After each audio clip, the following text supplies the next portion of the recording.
The fantasy season is hurtling along, and week 4 is the perfect time to be making some moves in your dynasty leagues. Are you buying? Are you selling? Are you a contender pushing those chips in, or are you looking forward towards 2025 already?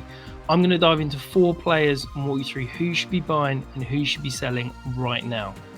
First up, we're going to start with Jaxon Smith-Njigba. Now, the fantasy points aren't quite there. He had a really exciting matchup on Sunday, but disappointed slightly. But all of the underlying numbers are there. He has taken over this role, wide receiver 2 role from Tyler Lockett. 36 of 37 routes run on Sunday. Geno Smith is absolutely balling. He's one of the most enjoyable quarterbacks to watch in the entire league. And Jaxon Smith is coming. It's getting there. As you can see, the underlying numbers aren't quite there. 1.65 yards per route run, 90.8% targets per route run. I'd like to see those numbers a little bit higher, but he's on the field, he's running routes, he's consistently getting open. And I think that as Geno Smith starts to get his feet wet in this Ryan Grubbs offense, I think Jaxon Smith-Njigba could absolutely blow up down the second half of the year. His price on Keep Trade Cut is a 2025 first. I'd happily pay that right now. I'd probably throw in a little sweetener if it meant I got him. I think now is a great time to go and buy him because nobody's really thinking about him. Nobody's really talking about him, but he absolutely has league winning potential as this season continues. The next guy I'm going to talk about, look, we can talk about the high-priced options. We can talk about all the sexy names and things. Sometimes in Dynasty, just making those little moves around the edges, that's how you combine enough of those together and it becomes league winning. Jalen Nailor, he's been fantastic through 3 weeks. He's got a 50% touchdown rate, though. That is 3 touchdowns in 3 games. That is the highest in the league with a minimum of 5 targets. Jordan Addison's returning. In week 1, when Jordan Addison was on the field, Jalen Nailor played less than 50% of snaps. I'm a little bit concerned that although all that preseason hype of Jalen Nailor being the wide receiver 3, it could be that Powell's going to see more snaps. We've also got TJ Hawkinson potentially in the offing in a few weeks. May we start to see some more 2 tight end sets? I worry that Jalen Nailor could be on the outside looking in. Keep Trade Cup's got him worth an early 3rd, maybe even a late 2nd in some places. If you can get any 3rd round pick from right now, I would happily do that. I'd take a 4th for him. It's just a player I don't want on my roster. And I think if you can turn him into something liquid, something capital in terms of draft capital, I think that's a fantastic move and one I'd be proactively looking to do right now. The next guy, look, Drake London. Tom talked about him all off season.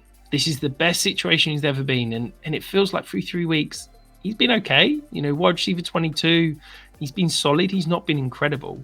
And people are ready to kind of cast him and say, well, what's going on? What's going on?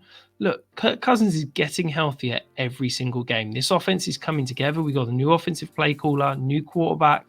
It's new for everyone. The underlying numbers are still great. 21.6% targets per route run rate.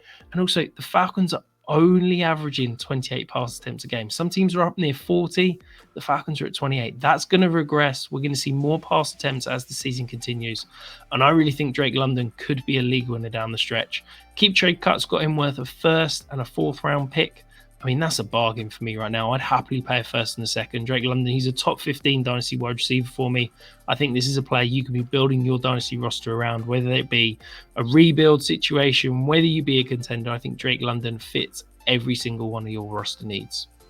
And the final guy we're going to talk about, Michael Pittman.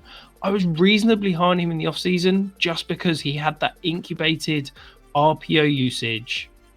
That's gone now. We saw Josh Downs come back last week. He had a 33% first read rate. Michael Pittman's just not getting that heavy dose of RPOs that he saw with Gardner Minshew under center. Anthony Richardson is looking elsewhere, and sadly, it's not Michael Pittman's way. He's had 1 target in the red zone. That's not 1 target in the end zone, 1 target in the red zone. Within 20 yards, he's had 1 target. Richardson's just not getting it done at the moment. A sub 50% completion rate. I'm pretty much out on Pittman. I'd take any 2025 2nd if I could get it. Keep Trade Cut still got him in that late 1st, early 2nd range. I think that you could move now would be a sensible decision on Michael Pittman, because I think once Josh Downs back, AD Mitchell could potentially start to earn some more snaps. I just don't think Anthony Richardson is good enough to warrant 2-3 receiving weapons being fantasy relevant. And we know that this offense is going to run through the running game. So I'd be happy to get out on Michael Pittman for that 2nd round pick. Probably the move though is to pivot. Can you go and, take a sideways step to go and get a wide receiver? Can you get Chris Godwin plus? Can you move to go and get Deontay Johnson, who I think could be a really good guy down the stretch? Could you go and target one of the younger guys, maybe add an asset and go and get Jaden Reed or Jaxon Smith-Njigba, who I talked about earlier?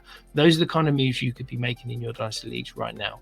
Is there one you disagree with? Any of these four that you think I'm completely wrong on? Let me know in the comments below. Hit that subscribe button, and of course I'll be back next week with another Dynasty Buys and Sells.